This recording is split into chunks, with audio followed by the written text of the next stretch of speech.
Roger Hoover now pleased to be joined by Richard Hendrix, former Crimson Tide star, and he'll be joining us all throughout this basketball season for what we like to call Hoops with Hendrix. We'll try and do it in person like this as much as we can at Coleman Coliseum as we're at Stipe Lounge presented by Royal Furniture, usually the most comfortable college basketball pregame show set in the nation. And Richard, welcome. Your first time to Stipe Lounge. You're right. I mean, Stipe Lounge, I'm almost about to fall asleep over here with this outstanding furniture. I mean, goodness, but glad to be here. Well, we're certainly glad to have you here as we're chatting just after Alabama women's basketball picked up a win against Coastal Carolina for the fifth grade fast break. Coleman was full just a moment ago, full of fifth graders, a lot of energy, and really the Crimson Tide play matched the energy all throughout that ball game. It was a great environment. You talk about thousands of kids here cheering on in a really, really loud Coleman Coliseum, which really made things a lot of fun for the girls. And not only that, the women played an outstanding game. Really good basketball against Coastal Carolina.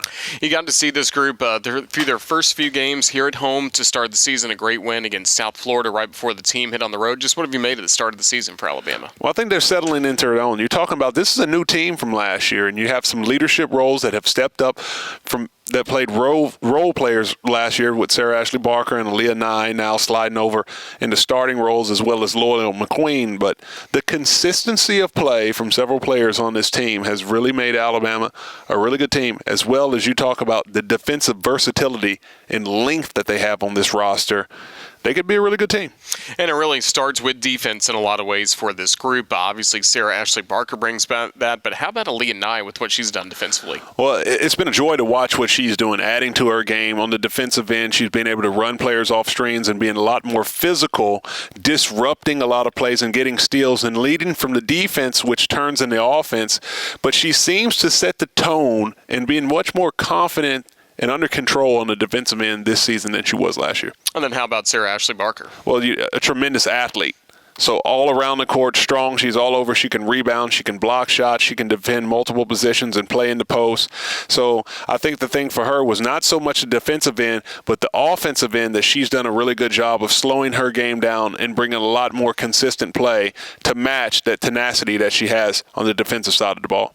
In the game we just saw on Wednesday, Essence Cody, another fine performance for the Crimson Tide 2 weeks ago. She was named the SEC Freshman of the Week, and she had 5 blocks today against Coastal. Is she being the rim protector you wanted to see?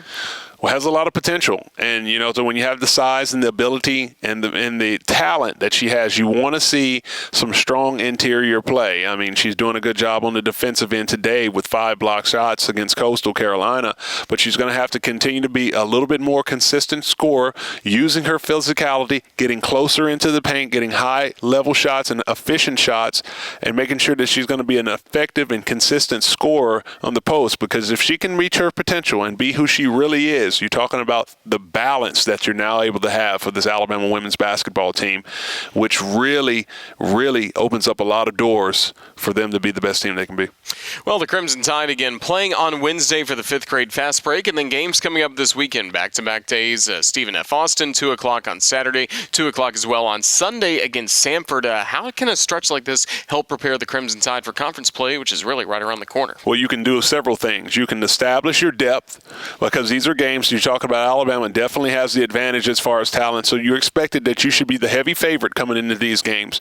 You can establish your depth as well as you can get a little bit more confidence, and mainly one thing that's very important, playing back-to-back games, it gives you experience of what it can be like moving into SEC play for the SEC tournament when you're going to have to win several games in a back-to-back setting with a short preparation, rest, and just so getting in that environment and getting that done now in the middle of the season against teams that you're heavily favored against will be good to establish that, and also to establish better play from the whole entire roster. So at the time we record, Alabama women's basketball off to an 8-2 start. The men's basketball team, only 2 losses as well for Nate Oates and his group. Just overall, what have you made of the start of the season from Nate Oates? It's been a few games since we've gotten to call a game together here in Coleman, but obviously they've continued to improve.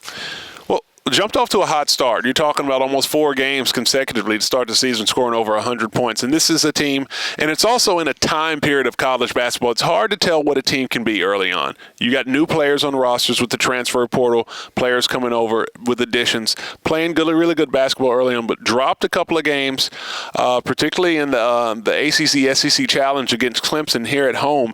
Not a game that Alabama wants to drop moving into more difficult schedule here, but we'll be looking to see what they were able to do, maybe to rebound against Arkansas State and do a good job in that performance. But they're going to have to continue to find out who they are as a basketball team, because some important games coming up with some big-time NCAA tournament implications. And if they can play high-level basketball and get some of those wins, which will be on the road, then that can definitely help this team as they move forward. Yeah, coming up, Purdue, Creighton, Arizona, all away from Coleman Coliseum. We just were in this building on Monday night for Alabama's win against Arkansas State. Good to see Brian Hodgson, former Crimson Tide assistant, back in the building. And also good to see some defense from this Crimson Tide team, because that's been the thing Coach Oates has talked about even going back to the Emerald Coast Classic. How can Alabama improve on defense? Well, Alabama's going to have to do it first off, taking on the individual challenge. You have to guard your own man and contain dribble penetration, not allowing guards to get into the paint easily to create for themselves and for others. You don't have the luxury of this roster to have a 7-footer like Charles Bediako in the back to erase your mistakes, so you have to take on the challenge of everything from an individual standpoint. Then secondly, you have to be connected. Know where you are on the defensive court. Know where you're supposed to be. Understand the assignments and the strategy and what you're trying to accomplish. And then as a team, you have to do a much better job of finishing out every single possession with quality rebounds, because your defense can then lead to offense, and you get up and down the court the way Alabama wants to play and shoot shots from the outside and shoot them quickly. So the defensive end, play defense for the entire game, not just in spurts. You want to be a consistent defensive team that can put together a 40-minute ball game of defense that is played consistently, not just for runs for a little bit and then you have your lapses. So it's a matter of them getting together and being a better team, more connected, having more consistency, and having a little bit more grit. Defense will really be needed coming up on Saturday in Toronto, and Alabama's taking on 4th-ranked Purdue, also taking on the reigning Player of the Year in college basketball, Zach Edey. He stands at 7'4", Richard. He presents a lot of challenges, both scoring, rebounding, all areas of the game. He definitely does. You're talking about 7'4" and agile. I mean, this is not a guy who cannot move. He understands how to move his body around and get good position. His teammates understand where to put him on the court to get it. He has a nice, soft touch around the basket, and he has a lot of weight to him that's hard to move him off the block. So Alabama will have their hands full. Alabama does not have a roster that has a guy that can definitely guard a man up one-on-one and control the National Player of the Year. So you're going to have to, once again, go back to the team philosophy. How can you make him neutralize his abilities? One way that you can do that is to make him guard you on the offensive end. So it's a connected game, your offense and defense. You're going to have to make Edey move on the offensive end, on the defensive end, move his feet, see if you can get him in foul trouble, get him up and down in pace, and win the game in many other ways, not just trying to focus solely on stopping what he can do. He needs to stop you. Absolutely. So hopefully Nick Pringle may be coming back for the Crimson Tide in that ball game. Also, Muhammad Wagi has stepped up as a starter in the post. What have you liked about his game? Well, he stepped up in the absence, which is important. You're talking about a young player, doesn't have a lot of experience coming off some injuries that he's had in past, but he's starting to hit his stride. He's been able to do some really good things and contribute, particularly in the screen and roll setting and rim protection. Not a technical post player that you can throw the ball to on the block, and I don't know if he's necessarily a big, strong body that can hold his own defensively in a one-on-one against a bruiser like an Edey, but nonetheless, he has to use his activity, he has to use his length, and he has to use his toughness to come out and accept the challenge, because he's going to be called on bigly when it comes to this name against Purdue. How do you like the game right now at Grant Nelson? Well, you talk about skill set, 6'11", long arms. He can play on the perimeter. He can shoot. He can drive. He can defend on the defensive end. So he can do it all. It's just a matter of how can you do it consistently every single night and at a high level and high enough level to help lead this team to the levels that you need to when you play against the top level opponents. As we were able to see him in the first 4 games, dominant performance as he did last year as he transfers over from North Dakota State. But that's a different level. And I think now as you move towards this getting ready to conference play, you're going to have to see his game's going to have to step up because the competition will be tougher. Players will be bigger. They will be better. And you'll have to see his real potential about what he can be. It's going to be fun to watch and interesting to see how he can handle that because he's a talented player. Well, especially in a stretch like this, you talk about getting ready for conference play, going to Toronto to take on Purdue and then Creighton, Arizona on the road. I mean, this is once again a really tough schedule for Nate Oates and the Crimson Tide. They won't be back here at Coleman until December 23rd against Eastern Kentucky. Right. I mean, mean, you have to take on the challenge. You talk about Creighton's a really well-coached team. Arizona has a talented team. So you're definitely going to be challenged all the way around. There's not going to be a night off, and you don't have the advantage of being in the friendly confines of Coleman Coliseum. So you have to make sure that you're taking advantage of it and playing your best ball and being disciplined and being focused from the beginning to end. So that's some talk about Alabama women's and men's basketball. Before we let you go, of course, you're a former Crimson Tide player. You and a lot of your teammates got to be here for Alumni Weekend a few weeks ago, around a football weekend and the Mercer basketball game.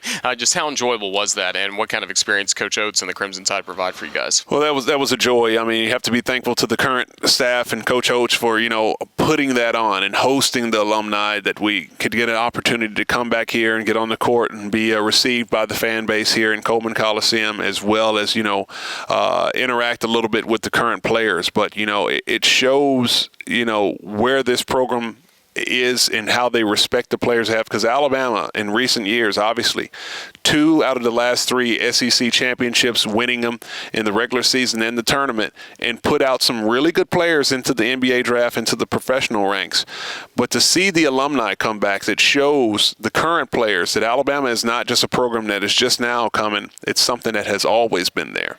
You talk about it, it's always had NBA draft picks. It's always been winning programs and always had a really, really good fan base for a long period of time with really good coaches. So it gets to show the current players that you're not just a part of something new. You're a part of something that's been established for a long time. The second most winning program in the Southeastern Conference, winning championships for a long period of time and cranking out pros. So I think that is a really good thing for the players, so they can know that they're a part of a rich basketball tradition here at Alabama. And I hope it continues, and I hope they continue to have the Alumni Weekend. We look forward to it. Richard Hendrix, so we hope you'll hang out with us more here at Stipe Lounge and do some more Hoops with Hendrix interviews for Crimson Drive, driven by NASCAR as the year rolls along. But thank you for your time. Roll Tide. Thank you. Roll Tide.